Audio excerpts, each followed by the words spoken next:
ಎಲ್ಲರಿಗೂ ನಮಸ್ಕಾರ. ಎಲ್ಲರೂ ಹೇಗಿದ್ದೀರಾ ಫ್ರೆಂಡ್ಸ್? ನಾನು ತುಂಬ ಚೆನ್ನಾಗಿದ್ದೀನಿ. ನೀವು ಚೆನ್ನಾಗಿದ್ದೀರಾ ಅಂತ ಅಂದ್ಕೊಂಡಿದ್ದೀನಿ. ನಾನಿವತ್ತು ಖಾರ ಪೊಂಗಲ್ ಮಾಡ್ತಾಯಿದ್ದೀನಿ ಸಿರಿಧಾನ್ಯದಿಂದ.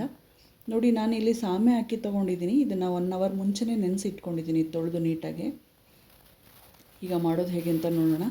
ನಾನಿಲ್ಲಿ ಫಸ್ಟು ತುಪ್ಪ ಹಾಕಿ ರೆಡಿ ಮಾಡಿ ಇಟ್ಕೊಂಡಿದ್ದೀನಿ. ಅದಕ್ಕೆ ಹೆಸರುಬೇಳೆನೂ ಹಾಕ್ಕೊತಾ ಇದ್ದೀನಿ. ಹೆಸರುಬೇಳೆ ಮತ್ತು ನಾನು ಏನು ಸಿರಿಧಾನ್ಯ ಸಾಮೆ ಅಕ್ಕಿ ತೊಗೊಂಡಿದ್ದೀನಿ, ಎರಡು ಸೇಮ್ ಒಂದೇ ಮೆಷರ್ಮೆಂಟಲ್ಲಿ ತೊಗೊಂಡಿದ್ದೀನಿ, ಒಂದೊಂದು ಲೋಟ ಈಕ್ವಲ್ ಆಗಿ. ಸೊ ಇದು ಸ್ವಲ್ಪ ಹೊಂಬಣ್ಣ ಬರೋವರೆಗೂ ನಾವು ಹೆಸರುಬೇಳೆನ ಹುರ್ಕೋಬೇಕಾಗತ್ತೆ. ನೋಡಿ, ಇನ್ನೊಂದು ಸ್ವಲ್ಪ ಹಾಕಬೇಕು. ನೋಡಿ, ಇವಾಗ ನಾನು 1 ಅವರ್ ನೆನೆಸಿಟ್ಟಿರುವಂಥ ಅಕ್ಕಿನ ಇದರೊಳಗಡೆಗೆ ಸೇರಿಸ್ಕೊತಾ ಇದ್ದೀನಿ. ತುಂಬ ಚೆನ್ನಾಗಿರುತ್ತೆ. ಇದರಲ್ಲಿ ತುಂಬಾ ಫೈಬರ್ ಇರುತ್ತೆ. ನಮ್ಮ ಆರೋಗ್ಯಕ್ಕೂ ಒಳ್ಳೆಯದು ಸಿರಿಧಾನ್ಯ ತಿನ್ನೋದ್ರಿಂದ. ತಿಂಗಳಲ್ಲಿ ಒಂದು 4 ಸರಿನಾದರೂ ತಿನ್ನಬೇಕಾಗತ್ತೆ. ನೋಡಿ, ನಾನು ಇದಕ್ಕೆ ಯಾವ ಲೋಟದಲ್ಲಿ ಅಕ್ಕಿ ಮತ್ತು ಬೇಳೆ ಹಾಕಿದ್ನಲ್ಲ, ಟೋಟಲ್ 10 ಲೋಟ ಅದರಲ್ಲಿ ನೀರು ಹಾಕ್ಕೊತಾ ಇದ್ದೀನಿ. ಇದಕ್ಕೆ ಸ್ವಲ್ಪ ನೀರು ಜಾಸ್ತಿ ಹಾಕಿದ್ರೇ ಚೆನ್ನಾಗಾಗೋದು, ರುಚಿನೂ ಇರುತ್ತೆ. ನೋಡಿ, ಈಗ ಸ್ವಲ್ಪ ಅರಿಶಿನೂ ಇದಕ್ಕೆ ಸೇರಿಸ್ಕೊತಾ ಇದ್ದೀನಿ. ಮಿಕ್ಸ್ ಮಾಡಿಬಿಟ್ಟು ಒಂದು 4ರಿಂದ 5 ವಿಷಲ್ನ ಕೂಗಿಸ್ಕೋಬೇಕಾಗತ್ತೆ. ಇದು ಸ್ವಲ್ಪ ಚೆನ್ನಾಗಿ ಬೆಂದರೆ ಜೀರ್ಣನೂ ಚೆನ್ನಾಗಾಗತ್ತೆ. ಇದು 4 ವಿಷಲ್ ಕೂಗಿದಾಗಿದೆ. ನಾನು ಅದನ್ನು ತೆಗೆದು ರೆಡಿ ಮಾಡಿ ಇಟ್ಕೊಂಡಿದ್ದೀನಿ. ಹಾಗೆ ಇಲ್ಲಿ ಇನ್ನೊಂದು ಕಡೆಗೆ ತುಪ್ಪ ಹಾಕಿನೂ ರೆಡಿ ಮಾಡಿ ಇಟ್ಕೊಂಡಿದ್ದೀನಿ. ಅದಕ್ಕೆ ಸ್ವಲ್ಪ ಸಾಸಿವೆ ಹಾಕ್ಕೊತಾ ಇದ್ದೀನಿ. ಸಾಸಿವೆ ಜೊತೆಗೆ ಜೀರಿಗೆ, ಹಾಗೆ ಕಾಳುಮೆಣಸು, ಹಾಗೆ ಹಸಿಮೆಣಸಿನ್ಕಾಯಿ, ಮತ್ತು ಇದಕ್ಕೆ ಸ್ವಲ್ಪ ನಾನು ಶುಂಠಿನ ತುರಿದು ರೆಡಿ ಮಾಡಿ ಇಟ್ಕೊಂಡಿದ್ದೀನಿ, ಅದನ್ನು ಕೂಡ ಸೇರಿಸ್ಕೊತಾ ಇದ್ದೀನಿ. ಹಾಗೆ ಗೋಡಂಬಿ, ಕರ್ಬೇವಿನ ಸೊಪ್ಪು, ಹಿಂಗು. ನೋಡಿ, ಇಷ್ಟೆಲ್ಲ ಹಾಕಾಗಿದೆ. ಈಗ ನಾವು ಇದನ್ನು ಒಂದು ಸ್ವಲ್ಪ ಫ್ರೈ ಮಾಡ್ಕೊಂಬಿಡೋಣ.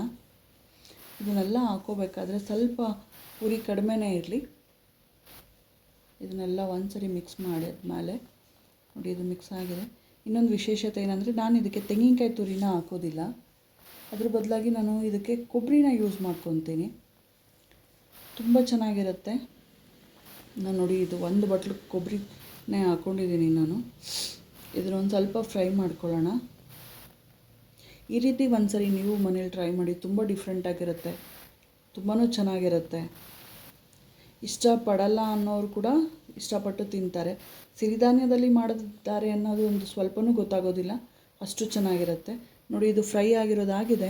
ಇವಾಗ ನಾನು ಇದಕ್ಕೆ ಮೊದಲೇ ಬೇಯಿಸಿಟ್ಟಂತಹ ಹೆಸರುಬೇಳೆ ಮತ್ತು ಸಿರಿಧಾನ್ಯದ ಮಿಕ್ಸ್ನ ಇದಕ್ಕೆ ಸೇರಿಸ್ಕೊತೀನಿ.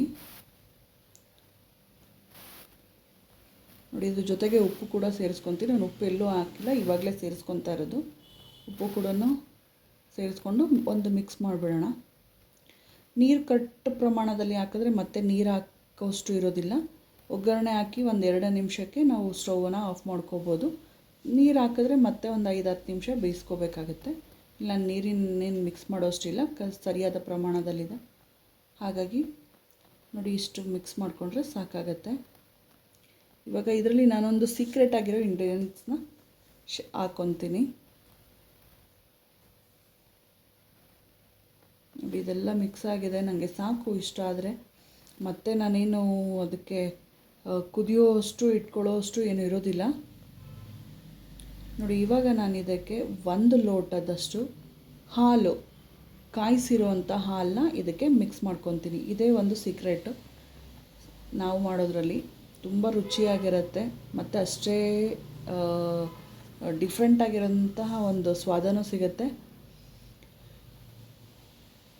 ನೋಡಿ, ಎಷ್ಟು ಚೆನ್ನಾಗಿರುತ್ತೆ. ಇದನ್ನು ಇನ್ನೇನು ಆಫ್ ಮಾಡ್ತೀವಿ, ಇನ್ನೊಂದು 2 ನಿಮಿಷ ಇದೆ ಅನ್ನೋಂಗೆ ಹಾಲು ಮಿಕ್ಸ್ ಮಾಡಿಕೊಂಡು ಸಾಕಾಗತ್ತೆ. ನೋಡಿದ್ರಲ್ಲ, ಇಷ್ಟೇ. ತುಂಬ ರುಚಿಯಾಗಿರುತ್ತೆ. ಹಾಲು ಹಾಕಿ ಖಾರ ಪೊಂಗಲ್ ಮಾಡೋದ್ರಿಂದ, ಸಾಮಾನ್ಯ ಯಾರೂ ಹಾಲು ಹಾಕಲ್ಲ, ನಾವು ನಮ್ಮ ಮನೆಯಲ್ಲಿ ಹಾಲು ಹಾಕ್ತೀವಿ. ತುಂಬ ರುಚಿಯಾಗಿ ಬರುತ್ತೆ. ನೀವು ನಮ್ಮನೆ ಶೈಲಿನಲ್ಲಿ ಒಂದ್ಸರಿ ಖಾರ ಪೊಂಗಲ್ ಟ್ರೈ ಮಾಡಿ. ನೋಡಿದ್ರಲ್ಲ ಹೇಗಿತ್ತು ಅಂತೇಳಿ ಖಾರ ಪೊಂಗಲ್ನ. ಸೊ ನೀವು ಮನೆಯಲ್ಲಿ ಟ್ರೈ ಮಾಡಿ. ಕಮೆಂಟ್ ಸೆಕ್ಷನಲ್ಲಿ ತಿಳಿಸೋದನ್ನು ಮಾತ್ರ ಮರಿಬೇಡಿ. ವಿಡಿಯೋ ನೋಡಿದ್ದಕ್ಕೆ ಧನ್ಯವಾದಗಳು ಫ್ರೆಂಡ್ಸ್.